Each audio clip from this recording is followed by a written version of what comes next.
It was supposed to be a roadmap for the way forward, a national action plan to end violence against Indigenous women. Born out of the National Inquiry into Missing and Murdered Indigenous Women and Girls final report, the government also releasing what it called a federal pathway, promising transformative change. I made a promise that we would confront those truths. But 1 year later, advocates say not nearly enough has been done to stop what the inquiry's final report called a genocide. This is a national shame, and it is also dangerous. The chair of the National Family and Survivors Circle denouncing what she calls a lack of progress and accountability. We've yet to see the adoption of clear timelines and measurable outcomes that are necessary to achieve transformative change that will keep Indigenous women, girls, and 2S LGBTQIA+ people safe.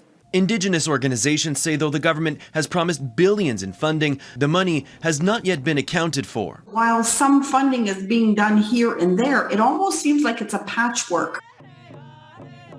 The Native Women's Association of Canada walked away from participating in the action plan over concerns about the process. This has not been a priority for the government. Some of the most significant steps that needed to be taken, including establishing an oversight body. We haven't seen that movement there. The government released its own progress report Friday, pointing to recent advances in supporting Indigenous culture, safety, security, and justice. Things aren't moving fast enough.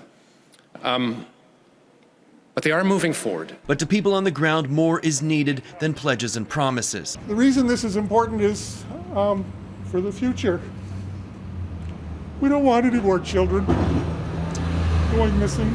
Brian Gallagher's daughter has been missing for 18 months. A man was charged in connection with her disappearance this week. His pleas for change are deeply personal. There are so many families out there suffering the same realities.